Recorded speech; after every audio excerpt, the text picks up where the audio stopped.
Honestly, for that video, that picture then I scream about fear. My name will eventually go to I dive into the topic. This thing now ask them come bank it. Come on, no will only post to make about it. Among all these people Mbana Nasim Mbaka right Mbaka no our spiritual father Mbaka Bonka Mbaka Bonyankaye Mbaka Bukobi Chukawebo Pali Mbaka. I was waiting. And when you happy when I'm posting 10 minutes in bed earlier, I waited. This thing is roughly 30 hours or 36 hours. This post has been trending on social media. Kidihani ukumakia. A fresh war of words has broken out between James Louis Okoye, also known as Akachaam, and Father Mbaka. Akachaam says Mbaka is taking him to court after he called the clergyman Onyoshi. He says he is ready for the court case and has a lot to say when they meet there. Akachaam also questioned why Mbaka could go to court instead of using the olive oil, holy water, chaplet, and other items he sells for protection. He insisted he will not apologize and he is fully ready to face Mbaka in court. This is the trend in Nagaland. In other words, now Akachaam sent Mbaka Sulia to court. According to this thing now. When they check and Mbaka should come out and defend this thing now. As long as I am concerned, Mbaka never take Akachaam to court. He have just this blog will shine. And when I did my investigation, bagalia, the name of this video for ebeheme okwa septa the name of this video. James Louis Okoye, everybody is my name. People of God, I have come to apologize. I've come to sincerely apologize to our man of God, very Reverend Father Ejike Mbaka. He gave me 7 days to do so, and I think today should be the 5 or 4. So I hope I'm still on time. Our very Reverend Father Ejike Mbaka for deceiving the people. Yes, and I also hope that I will get a feedback from Jesus, so I'll have a double confirmation that my sins are forgiven. Before then, I will personally, because most of the followers are chiefs. Everybody is demanding your apology, starting with if Chimaroke wins second tenor, that you will remove your vestment as a Catholic priest. You are still putting it on, you are still cashing out with it.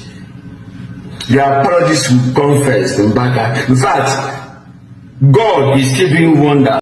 I'm not this again. This video Mbaha Akachaam Mbaka. I think this is where they coined out this information from. Anything but misinformation, I am not part of it. And I will not watch you come and drag the name of Reverend Father Mbaka to the mud. You are not a Christian.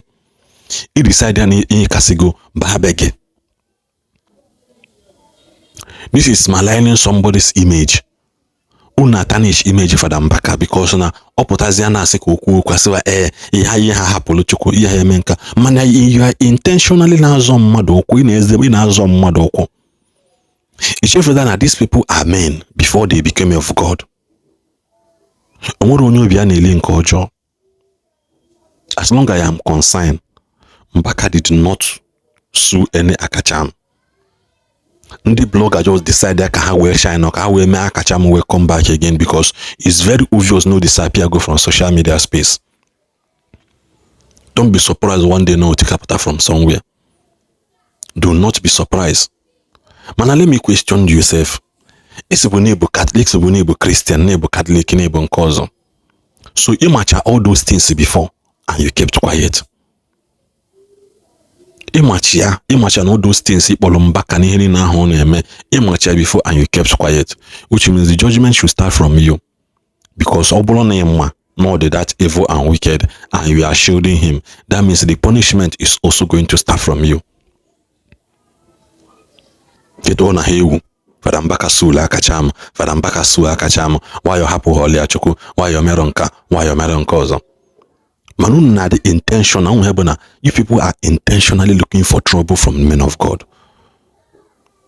Nke Ogbuchu were apụtago mgbọsị ine si na na ebe Dunamis, Pastor Dunamis na nwunye bụ doctor, that they should turn their church into hospital. Mbolone ka ije go mosques, see all these people na-eme mosques ha hapụ ebe ha na-alụ ya lụwa hospital. How many Muslim hospital ka enwe na Nigeria? As I'm talking to, how many Muslim hospital ka enwe na Nigeria?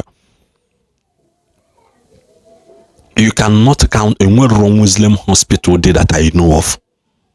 All the hospital was St. Andrew, St. Peter, St. Nkozo, Catholic hospital, individual hospital, and the 99.29% of those hospitals are owned by Christians. What else do you people want?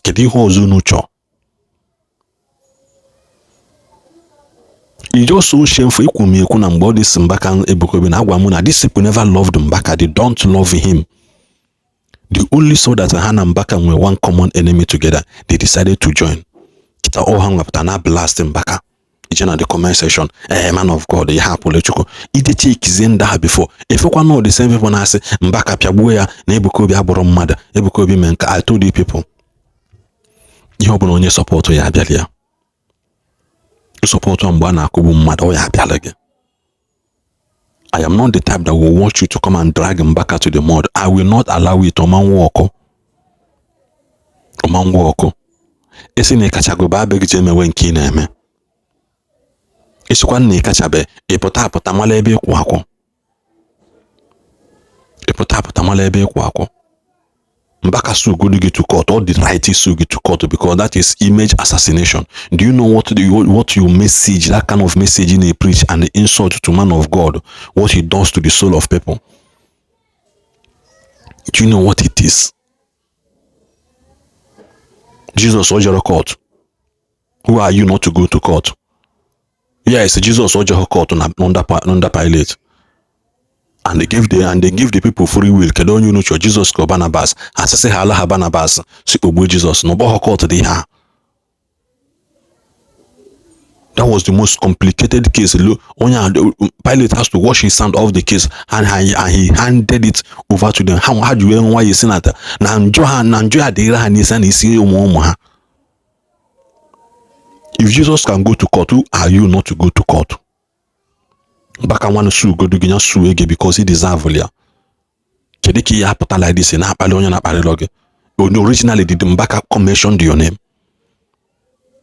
No, let's face it. Did Mbaka mention Akachaam? Is your name Akachaam? Your name is James Louis Okoye. Which is saying na go back to your religion. You will put James and Louis in Afage. Is Abazi Okoye? Iwepia Izabo Okoye, Akfago Akachaam, Mbaka Bogoda Akachaam. Everybody in one word have used that word Akachaam. Elichagum, Agachagum, Apotagum, Emechagum. Mbaka Afako Akachaam. So Mbaka Cholibia Su Gina Kono Yesu or Akachaam Ko Yesu ko James Louis. Why are you people pushing propaganda and pushing narrative up and down just to make sure no notation image mad? Stay clear of men of God who nebu tabu mono for yourselves. And what when you meluna attack unprovoked attack to people, especially men of God. I don't know the audacity no name. Nigeria na bagara all these things in men afube moya potana simba. Neka na kwado 1 million march in Abia State, which I am against. That's small man achoromi acho. Because this is the way we push bandits in Abia State. Abia State we insecurity problem. By then I seen Alex Oti Melofi Mofi ewe gbaki egbe. Ndami ewe ju Abia State. See just another state mayor. Why Abia State? I am not against the 1 million march actually men and nearby. Man, I am against him in Abia State. Let us then do it to another state. I have my reasons and my reservation. and that is my personal opinion. Ndị ugwu na-eme protest maka ihe na-eme n'Iran. Unu amampụta bịa kwuo okwu maka ya. With pastors, you know, men of God, as you know, and all of you now like push that propaganda. Kunu we make whatever view and whatever everything on nature. Kita nke Ebuka Obi na Mbaka die wa go down Ebonyi na nke Akachaam. Under what nkunu jibulo onya. Mbaka yesu nya suye because you nobody is above the court. What you did to him is worse than on man on suye. Si suye. And on this case, I have made my investigation. Afobe mebe Mbaka suye. Afobe emia. Osuye present the suing paper online. Let us see. Kaifia. Man Mbaka suye. What are you saying? Mbaka suye godigi o gwa choli oko. Oro ge choli oko onye kwutu ihe orije nganya jenga. Ikwute ha na nke jenga ya am fully in support of Mbaka. Oye suye nya suye ge. Because ya na akpọ onye na nwere ihe omega onye oshi. Nwere ihe omega kiri uzulu ge. Onwere onye kedololo ya bịa golu chaplet, ya bịa golu olive oil, ya bịa golu water. If all other charitable things on him and commend him for doing well. Taking the time on. Taking the time on. Ubeli abelokwa. Ubeli abel Jesus check out. So you check out jenga for you kute anono. Na delego na. God the one.